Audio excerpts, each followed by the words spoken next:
Oh, yeah. It's starting to canoe.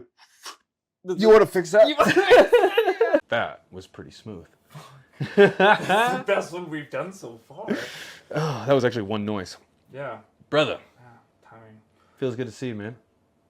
The quality. Yeah. I can hear you. It sounds a little bit better. Yeah. It sounds a little bit better. Yeah, guys, for those that are watching, man, thank you so much for hanging in there through our learning and our curves and our trials and tribulations. Because yeah, it's been a journey, but we finally got the audio situated, got the mics out of here, have it a lot smoother and nothing to play with, and yeah, hopefully this sounds as good to you as it does to us. So yeah, we feel less embarrassed about releasing this, so that's know it's on our side as well. That's right. That's right. It's we wouldn't be in these positions if we weren't consistently figuring out what we were doing ahead of where we were trying to be. Yeah. So yeah, it's positive. Par for the course. That's right. Yeah. That's right. Now just make sure your little Mikey thing is pointing in the right direction. Stuck to my arm. Well, I have the mic pointed this way. That's all that matters. Yeah. Yep, that's all that matters. We're figuring it out. So, what were we smoking? That was. Do you remember? No. Dreadnought OG. Yeah, That's Dreadnought OG by Ocean Grown, and that's what you ripped out of the that freeze pipe over there. Right. I was like, I don't know. You handed me a grinder. I forgot. Yeah, I don't even think I told you. Yeah, I don't even think I told you. Yeah, that was a harvest of mine that I pulled off a pound off one plant, and I might have mentioned it before, but it's a great smoke. Very, very happy with it, and it's pretty much a crowd pleaser, one I can have throughout the day, kind of thing, morning, afternoon, evening. Yeah, this is where it's got that the thump, but enough of an uptick where you're still like you can get in creative flow states, and you want to go clean the yard or whatever there too. But I can't have too light of something like a sativa. Then it's like I drink it like water all day. Right. Trying to chase getting high. Yep. But with something like this, it kind of hits that middle spot where I'm like, oh, I can feel it in my eyebrows. I realized I had a hoot, and I'm like. But I'm gonna go do something. I was gonna say that's when I'm prone to go and get some work done. Right. Take a big rip and go get some yard work done. I'll typically try to get as high as I can, and then I put in my earbuds and then head out to the yard and I spent a bunch of time moving trees on the tractor the other day, and the same thing. Threw the headphones on, digging up trees, digging more holes, playing big kid tractors. It was fun. Yeah, doing adult stuff, big kid stuff. Yeah, big kid stuff. Yeah. We I know we'd smoked that, but I think it was one of the last times too. I brought out an infused pre-roll. Yeah.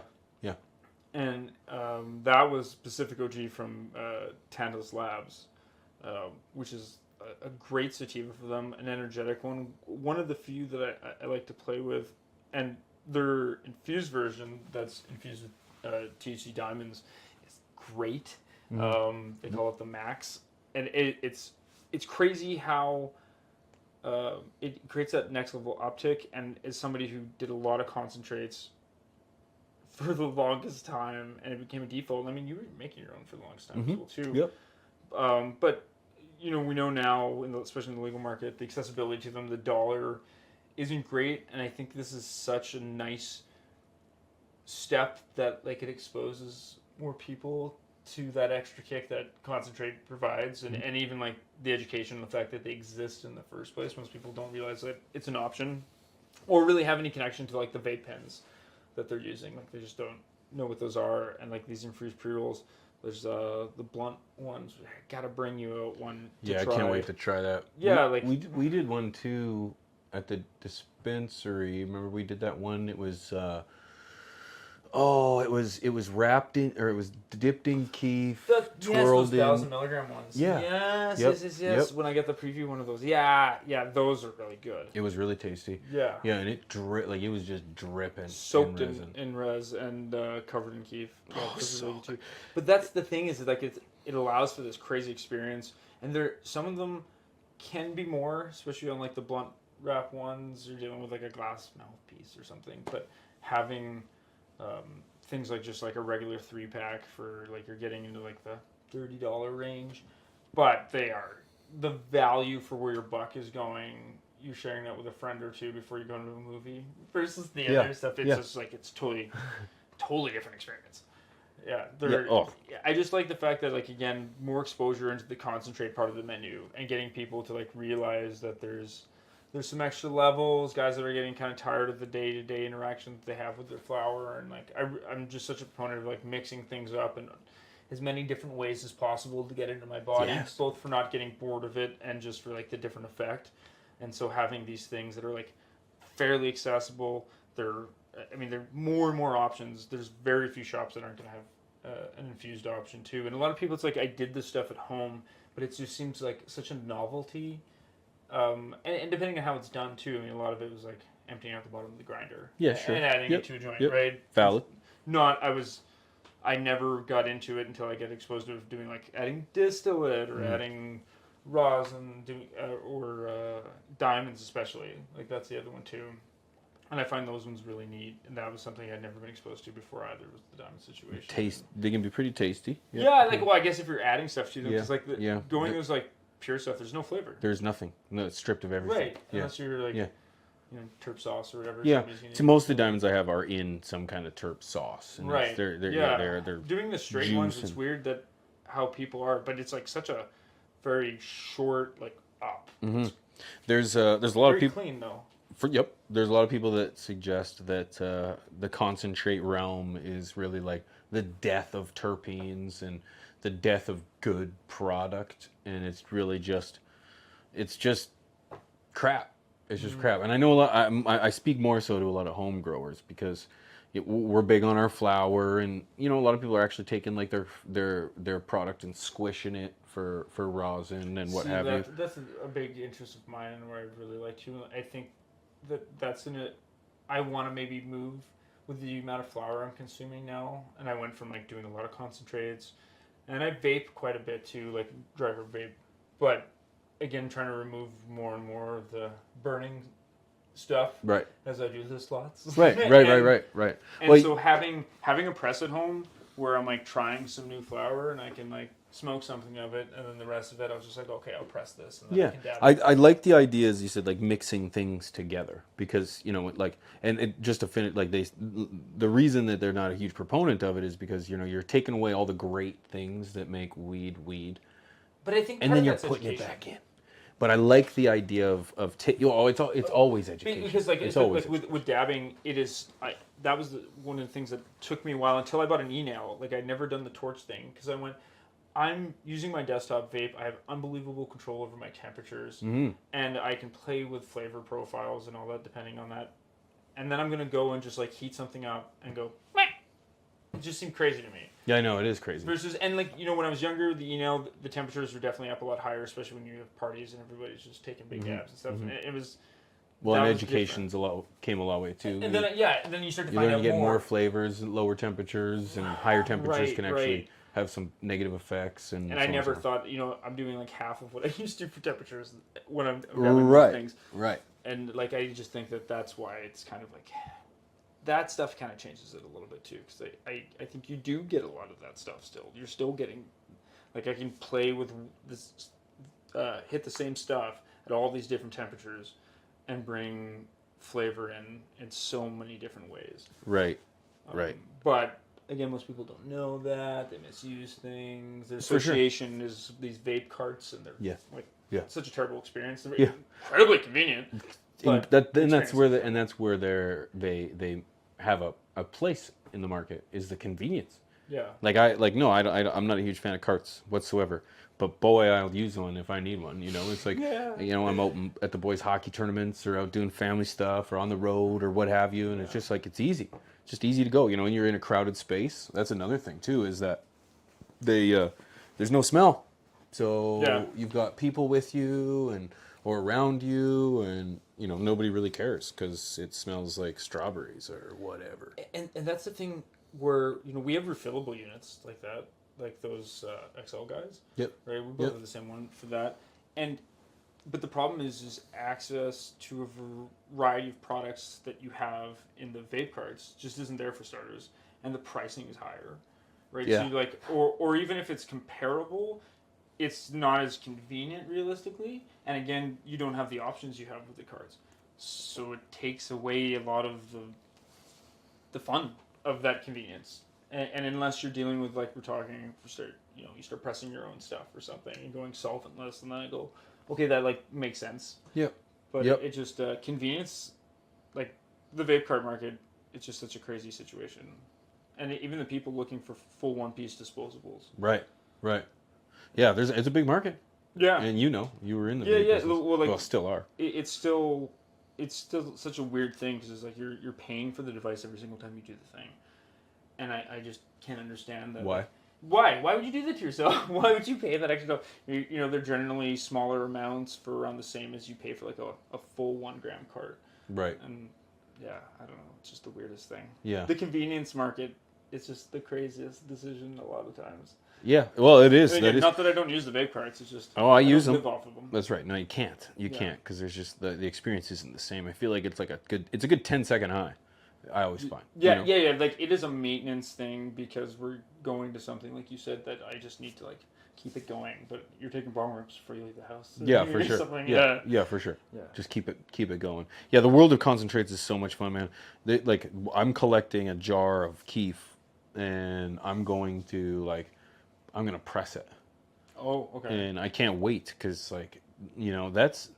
And not only am I gonna smoke it like that, I'm gonna put it in some joints and maybe roll up a couple blunts and dip that in keef. Like, man, what people are doing now, there's $100+ blunts. Right.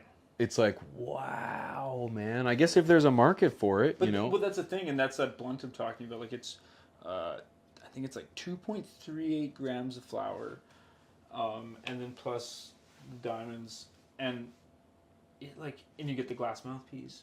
But we had this. It was 1 gram of hash flattened and then rolled into like a little cigarello. Yep. There's no paper or anything. I think I smoked one with you. Hash sticks. Yeah, they're the hazel hash sticks. Yeah, they were. They're by BC Bubbleman. He's a OG content creator. Richardson.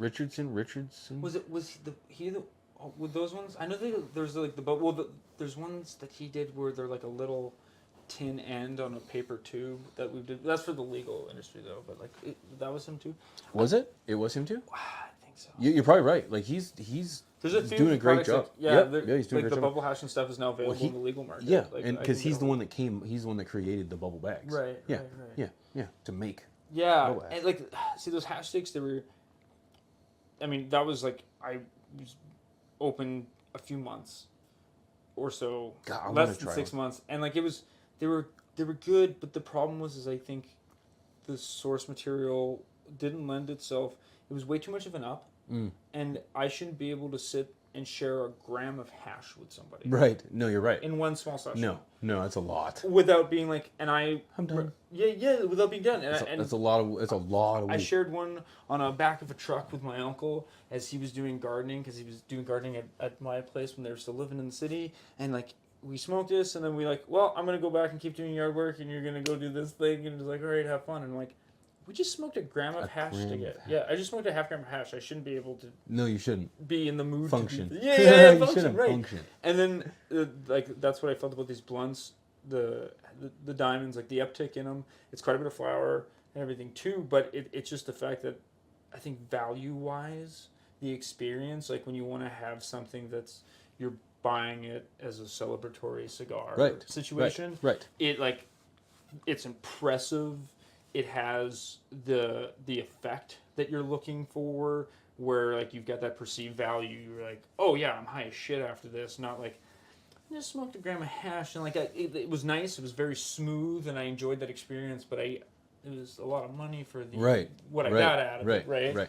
And it's I could have maybe sprinkled this in a joint and probably felt in the same Similar? ballpark. Yeah. In that 1 gram joint, you could have sprinkled into 5 joints. Yeah, right, and had a similar effect.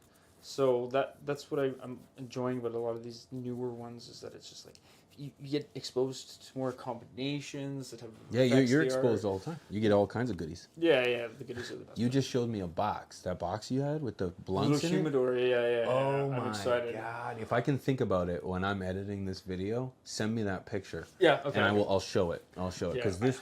I got Oh. the text as I'm driving here. You need too. to bring It just it. showed up. We need to. I'll bring it. Yeah. Yeah. Oh. Yeah, because it just showed up too. Oh. I'm so excited for that. Mm-hmm. Yeah, it looks so nice. But these are the El Bluntos, is what we're talking about as well too, which are another legacy brand coming into stuff. Yeah.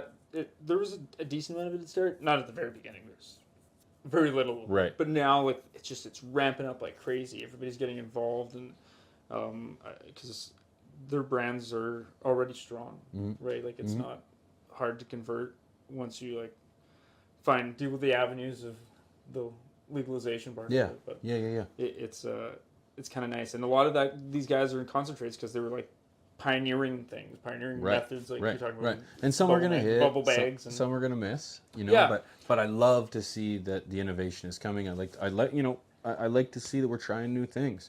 I like my weed in a variety of means, and the more that I can get, the better. I get really excited about that humidor box that you had, because it was like, what? Like, this is the level of what we're able to do right now. Like, geez, what's next? I want to bring it on. Yeah, that's as this market continues to evolve. That stuff is just going to get, I think, better and better. We've talked about this lots, and everything with the packaging and everything portion of it. But it's just the innovation, because you've got companies that need to find new ways to generate revenue, so they're just going to find these. Some of it is not a new thing. Like, blunts aren't new things, and the way we do blunts here in the legal market too, because they're not nicotine, they're generally hemp wrap. Right. Which some would argue is not a blunt. Right. So yell at me. I know. Yeah, my buddy Rob, he's blunts. He's US guys, hey? Dutchess. Yep. Dutchess he uses, and Okay. He said he's found one or two hemp ones that are satisfying, but most of them are it's like a blunt light.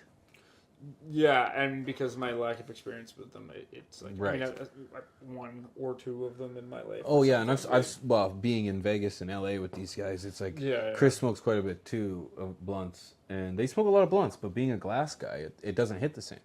It's like a slow and steady, consistent. And the nicotine, you're always getting that stimulant, right? Too, and it's just the weirdest thing. And I haven't smoked in years as well, and so I think I would just, because the problem I have with the hemp ones is, I have the more pampered lungs because of the amount I do vape. I mean, I still smoke a lot of joints. Yeah. But it's it's not. I'm not taking the big rips I used to take, and it's hard to adjust to a heavy paper like that. Right. When I'm using thin rice papers for the joints that I'm smoking, anyways. Elements is generally my go-to. Right. And there's nothing there. It's like thin air. Right. And I like that. It's nice. I'm getting more flavor of the weed I'm smoking, but I'll get yelled at that one too. But I just don't. That was the hardest part. It was like, there's so much smoke coming off of this thing. It's a heavy taste in the wrap. I didn't have a hard time while I was doing it.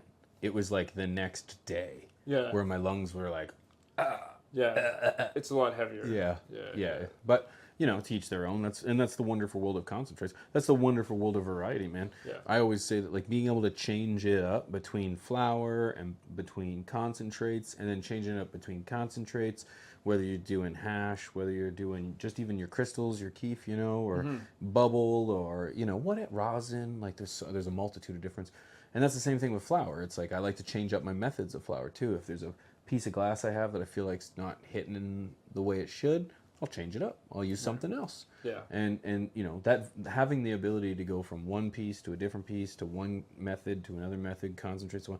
That's the king. That's what I love, having that ability. I think there's always the realm of looking at this stuff too, which being in the retail space gives me better perspective at it, because I get to see so many different people and their use cases. Because I told you, with having this guest over at my house, and I'm just I only have I have lots of weed. I have like Yep. but his girlfriend doesn't smoke.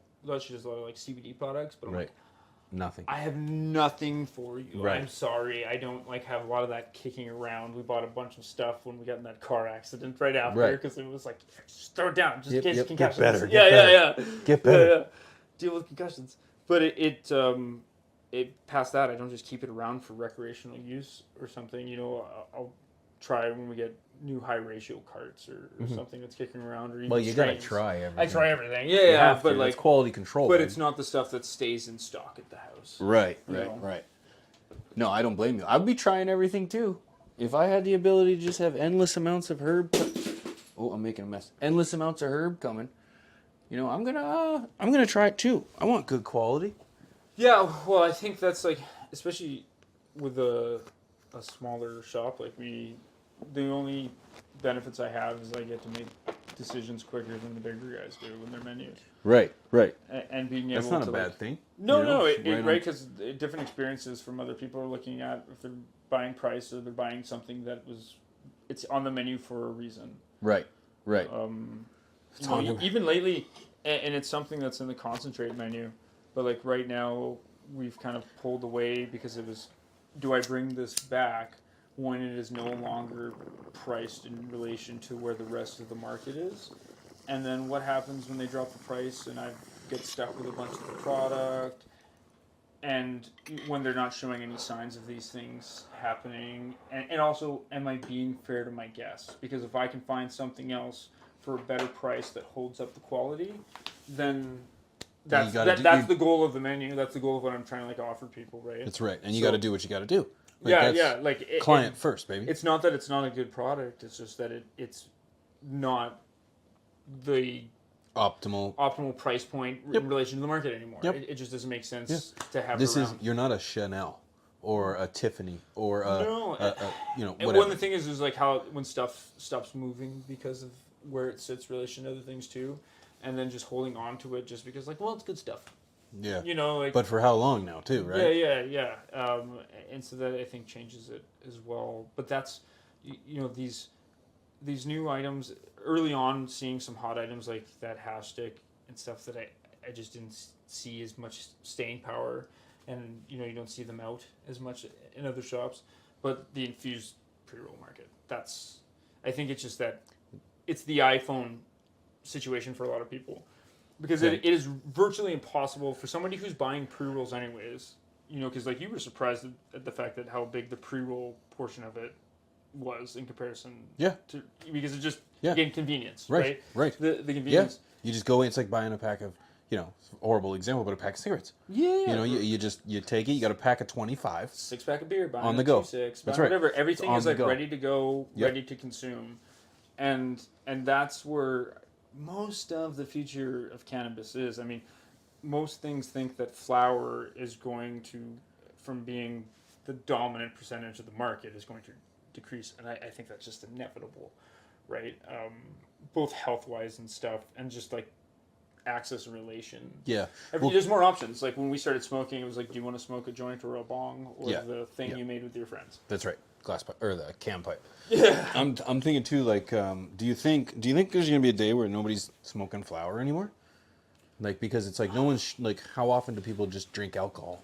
Well, it's just like liquor, you know, just straight. Some people do. Yeah, like as. But most people want like and I enjoy rum on the rocks, bamboo in particular, Lil Wayne's drink. But anyways, you know, there's a few people that do, but the majority like a screwdriver or a paralyzer. Or cocktails have increased even more. I mean, there was like the peak of, you know, the 60s, 50s, and 60s of like the cocktails and thing, but it's just becoming even more. When we were in Vegas, the wife and I and Rob and Chris, we all went to this little cocktail place. We'd actually gone to twice because we enjoyed ourselves. Sorry, correction. This is a different place. It was on Fremont, but we walked in these cocktails were $20, and they were like this big, $20 for a drink, and I'm thinking that's pretty incredible when I know that I can buy an entire bottle for that much, and the orange juice and put it together. You know what I mean? But that's what people are doing. They go out. It's convenient. That, you know, you go to a boutique or you go to a bar or you go to a football game, you're going to end up buying a $20 drink because there it is, you know. Do you want to participate or not? Right, exactly. Yeah. That's what it is. Yeah. Yep. Yeah. Yep. So yeah, you know what? I do see a world where, you know, people aren't taking in just flour. Yeah, I don't think because it's gonna it's go not even away. healthy for you. Well, that's what I'm talking about, right? Like, I think about with my kid, and even with your son, why he's either getting it from a homegrown source or he is buying it in a retail environment, Right. right? And it's the same situation that my son's going to find himself in. So they're going to walk in with that option. Realistically, when you look at the barriers involved for most people that haven't been smoking it forever, of buying devices, learning how to roll joints, all this other stuff, when we're talking about like some of the major categories and so many things, like look at disposables and nicotine vaping, you're paying crazy amounts for the ability to not do anything but buy it and ingest it, and that's the default for a lot of purchasing.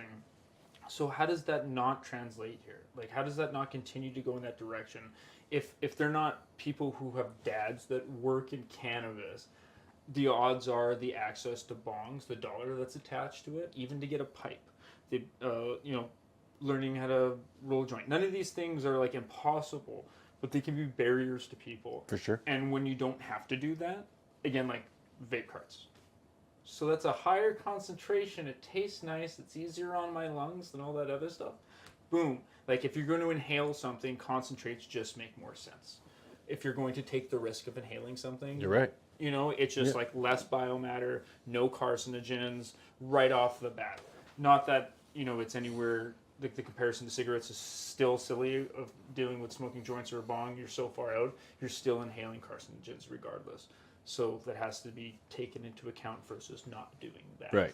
Right. And then that's just inhaling stuff. You don't like oils, sprays, edibles, and now it's stuff that's fast acting and everything, right? With the way that you can do that, and you've got reliable edibles that are kicking in every like 5 to 10 minutes. Yes, we've got a limit issue here with the retail in Canada. Is it still 10? 10, 10 per package. Is that expected to change? Like, there's a lot of attention around it. Like, I think that it's an inevitability because, like, how can it not? Those are parts of the market. Like, if your goal is to eliminate the illegal market, then you have to address the things that people want. Yeah. There's a thing going on right now. There's a few products that sidestep that, like, because you can only have 10 milligrams per package for edibles. Companies were doing lozenges and classifying them as a capsule. And so now it's a suckable lozenge, but now they were having 10 or 25 packs where each lozenge was 10 milligrams. Because you're allowed a 10 per in capsule limit. Oh, okay. 10 milligrams. So they just went, all of a sudden now you could buy a 100 milligram package or a 250 milligram package of stuff. Right. And they're not capsules. They were tasty, different flavors. Some were mint, some were lemon, right? And there's people will drops. find a way. Yeah, and right, like we're all drug dealers, right? The same thing. There's water soluble drops. I think doing weddings last year, I had those. They're part of this poll that Health Canada is trying to pull those back as well too. And so water soluble concentrate that you can just throw in like any food or beverage. But, that bottle generally contained close to about 250 milligrams, I think is what those were per bottle. Wow. And beverages are the same as edibles, and, most you can have is 10 milligrams. Right, So, right. But they classified it as an oil. It was just a water-soluble oil. Okay. And so... Interesting way to... A step around. Right, because you can have, I think it's up to 1,000 per bottle of oil, which again is the crazy thing. Because when you look at the equivalencies of these things and what they are with your purchase, you're allowed to purchase that 30 grams. It's just, how is it that I'm able to buy 1,000 milligrams worth of oil, THC oil, and you do not allow me to, and I have to do 10 milligrams at a time, right, with a gummy or all these other things. Right. Doesn't make any sense. And the equivalency of what that goes towards your 30 grams, like I think a bottle like that is like only something like 5 or 6 grams is what that will count towards. Really? Yeah. And then Wow. Because there's a purchasing limit. yeah, so you're allowed 30 grams per transaction, and that's the most you're allowed on you in travel. So we Right. can travel domestically and all that, and you can have up to 30 grams on you. And if it's oils and edibles and stuff, they have equivalencies on the packages, so Right, that right. adds up to your total of what you're allowed to buy. Right. But that's like the beverage thing that got repealed because they changed it because each beverage which like a 10 milligram beverage would be equivalent to 4 grams of dried cannabis. Wow. Right? Because you're like, That sucks. man, right? Because like 10 milligrams does not. I gotta have a feel like I do enjoy the beverage. They're like a nice add-on while Sure. I'm also smoking. Sure. But like, that's not 4 grams. If I smoke 4 grams, even as a person that smokes from the minute he wakes up, especially in the time span I'm drinking that drink in, I'm very high. Right. You know, like I am unquestionably very high. Yep. And I'm not. Right. Off of right. 10. Right. No, of course not. And now that's gotten changed, and so they've been dropped, and now you can buy like I think it's works out to like 32 of equivalent cans now. Yeah. There's still a cap. changed. Yeah. It's stupid. Right. But I mean, it's at least in something more reasonable because you're like, how do you ever want to sell these? Right. You When can't when somebody you're can't smoking. even buy a 6-pack with some of them. Yeah. Right. So That's frustrating. yeah, and again, Denying what the people want. Yeah. yeah, like, and that's the thing is like that water soluble, the drops, they're extremely popular. We have like a few golf courses and stuff close by. The amount of people that go golfing that buy that stuff, it's a huge buy for things like that. Why not? And even convenience of people that like. You can put them in your beer. You can put it in your anything. You can put it in food. You can Yeah. do it. It takes all the work of like having to deal with like make your own magic butter or oil or Right. something like that. Right. Right. So it takes that away, which is like I have a magic butter machine. They're great. We use it all the time. Yeah. My wife bakes the hell out of stuff. Yep. That's it. And we've used it. I've done like barbecue sauces with it and stuff too. Nice. It's nice. It's great. It's a great piece of equipment. Yeah. It's a great piece of equipment. But when you're telling me I can go to the store, again, barriers to how you get those things. And it's not cheap, and then you can go in the store and buy this. And they're popular, and they're selling like crazy. Why are we getting rid of these? Right. Yep. Nope. You're right. You're right. And I can see like it's frustrating, but I can see where the government struggles to kind of create policy for this We're because protecting the kids. That's the 10 milligram package situation, right? which is ridiculous. Yeah. But yeah, and so it's going to be slow to catch up, but hopefully it does, because man, I would love to be able to buy a 6-pack, an 8-pack, a 24-pack, or whatever of drinks, have them in the fridge. Like I can anything else. I can buy a 24 case of beer. Right. Shit, I can fill a laundry or a shopping cart full of beer and walk out of the place. There is no limit. But these are all concentrate-based consumption methods, right? Like this is all and which is why I think we were, at the beginning we started out talking about the infused pre-rolls. It was just the fact that there's so many options for people in this concentrate method that allows them to consume it without the smoking and get it in more people's hands. And I think that oddly, just because of the popularity of pre-rolls, because we're still in that transitional period, having them in there is making people a lot more aware that they're an option.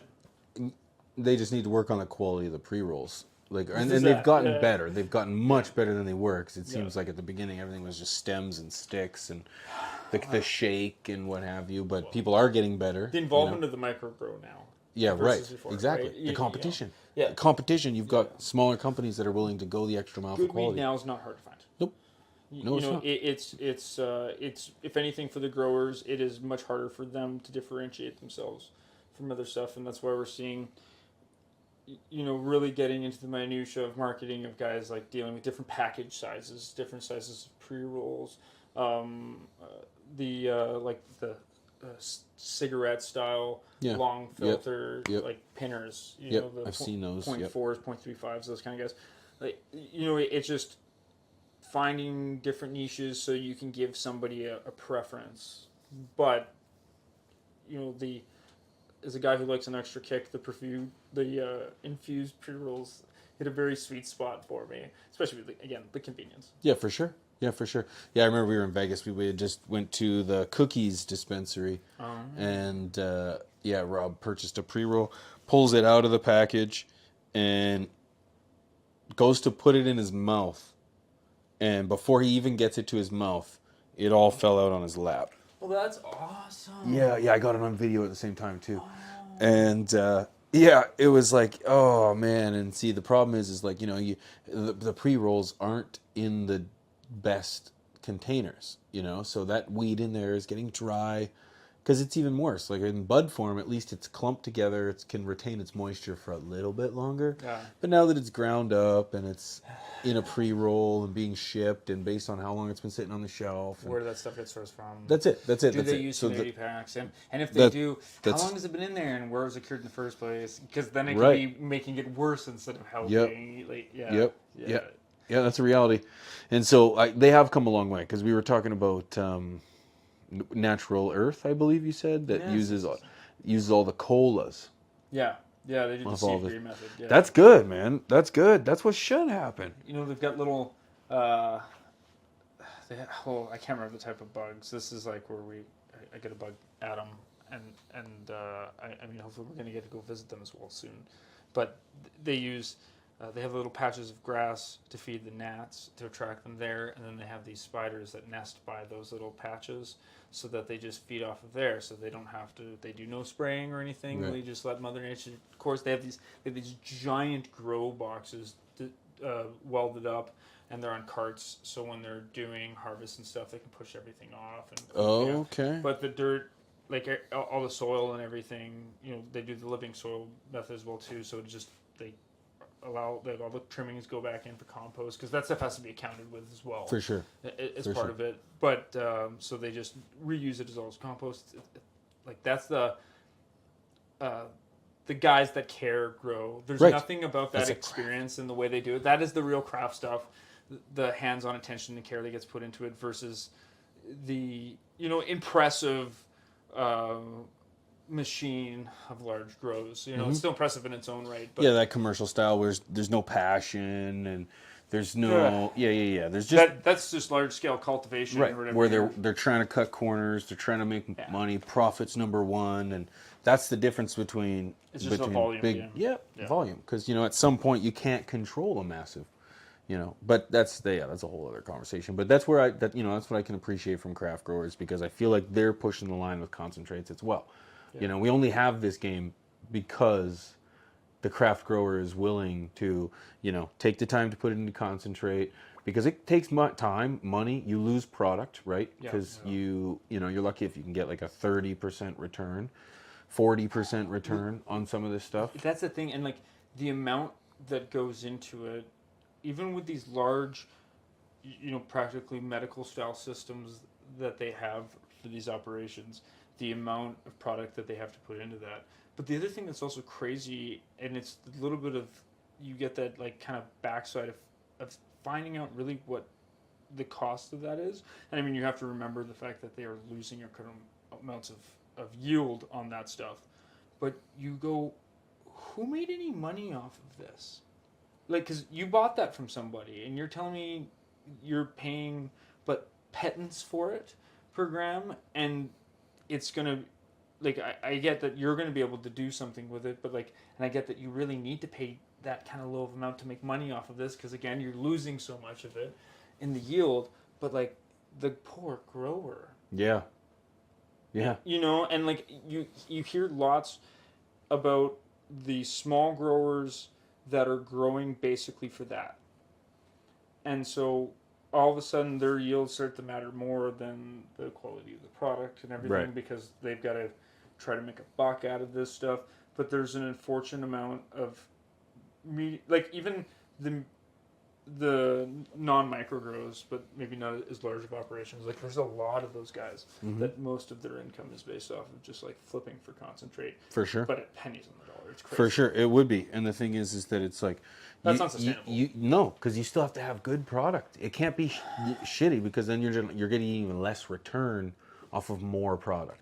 Right. So there is a balance between getting the maximum amount of yield and then the maximum amount of quality. How does that grower sustain himself? Like that's the unfortunate part, Yeah, I I guess, don't of know. the market where like guys I just don't know. aren't going to be able to function like some other guys are Yep. going to be able to because of Yep. their ability to move their product. But that's where the branding stuff is going to start to come in a lot Right. too. I think that with micros, especially locally, and I can see this being a thing on a larger scale because there was always that early dream of like living the Amsterdam coffee like shop, and I think that the actual model that we should more relate it to is the microbrewery. Right. Yes. Um, Yep. I agree. you Yep, know, I agree. right? Like I think there should be that relation and accessibility to see how things are done. Yeah, I People agree. enjoy that experience of going to a microbrewery and sitting among the stills and all that stuff. And Well, being there's able less hands involved, right? You're getting it from the machine, or you're getting it from the production line, let's Yeah. say that, to the shelf.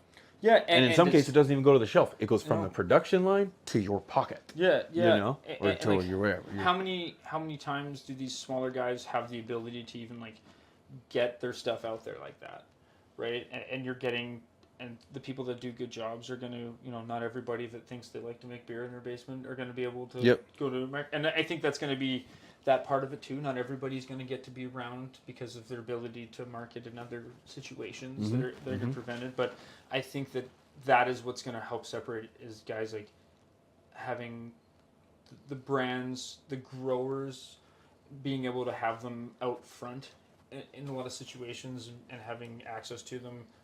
Tours, people getting to see the process Yep. and getting an understanding, I think is See just it such a firsthand. huge thing. Yeah, because I've seen a handful of grows, and the variance is astonishing. Really? Yeah. Yeah, like it's crazy, and I mean I realize that in the retail of like they give you guidelines, but like there's a lot in between what you can and can't do. Makes sense. And it is the same with that too. Like it is extremely stringent, but not everybody has to execute as long as it gets done. Depending how they do it. Yep. And some guys it is an art form, and some guys it is the pure business machine. Yep. And some guys Yep. are like, how are you Right. keeping the doors open? Yeah. You know, like what is going on? What is going on here? Yep. Yeah. You're like, it's just like obviously you can grow weed, but like there's extra parts to this. Yeah. Yep. Yep. And it's an interesting. It's an ever-changing system, and I'm excited to see where it goes. And concentrates will forever be a part of that conversation. I think Yeah. they're not going anywhere. No, I think They're not it's going anywhere. They're going to be more and more the conversation. Yeah. And I think things like because of being able to isolate things and then you like edibles, like you're getting more use case. People don't just have to get super high on THC to knock them out to take a sleep. Right. You can have CBN, CBG, and stuff, and then be put to sleep. Yep. Without the heavy high Yeah. attached to it, and when somebody's not looking to get stoned, like this, it should be. We should be excited at the fact that this isn't a one thing fix all, cure all snake oil situation, right? Right. Could you imagine a day where all the cannabinoids are up on the shelf, and you're like, yeah, I'm really having one of those days. Can I get 2 parts CBN, 2 parts CBD, and I'll take some CBG. You know what I mean? Like, yes, yeah. Wouldn't that be really cool? And it's just like, oh yeah, give me some for terpenes, limonene, some minocene, whatever they're called. There's so many I don't know. Yeah.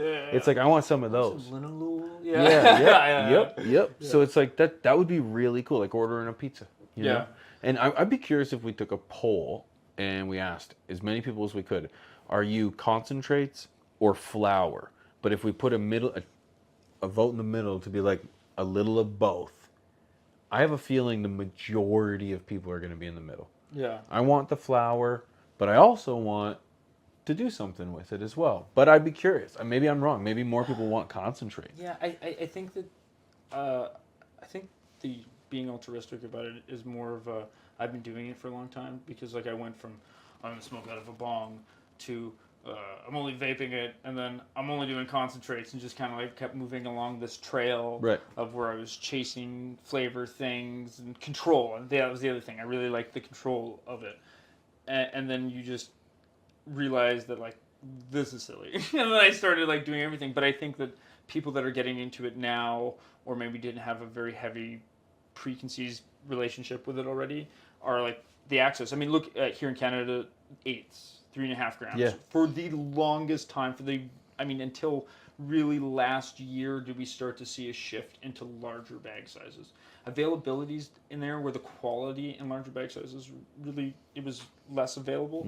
And it's gotten better, but it's also just driven by market because people that were either getting into it or the novelty of variety has started to wear off, and now it's back to like, times are hard. Yep. Give me a half because it's cheaper, or I'm going to start buying ounces. And Bulk. Yeah, the bulk purchase, right? And like we're already starting to see that shift where the market's maturing, categories where the people are spending their monies is starting to like, you're seeing the shifts happening there, and it's just kind of neat as we're like settling in. Yeah. And everybody's starting People to are find what's finding working. their routine. I enjoy a smoke after supper. I enjoy a little something in the morning. I have 2 on the weekend. It's like I need a little more than an eighth. I figured out my routine. Yeah, we introduced all of these options to people at once. That's right. Right. Yep. Yeah. That's right. And like I've talked about many times, like I'm still constantly finding use cases for things that I never thought I'd find use of, like non-THC related things, CBD products and everything too. Right. Especially in like topicals.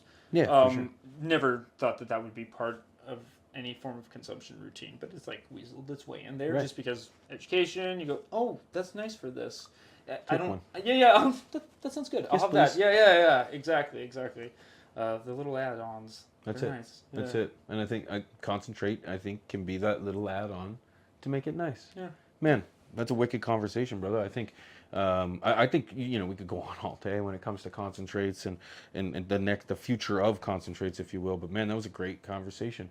And if there was anything anybody wanted to add to that, please feel free to add in the comment section, because we're always listening, and we really enjoy the input and the participation and support that we've been receiving over the last few weeks. So thank you guys again for listening to us, despite the fact that it might have been really hard to listen to. Because I can admit it was hard really for us. it was hard. It was hard to listen to. Great combo, bub. Yeah. Thanks so much. Have a good one, guys. Thank you.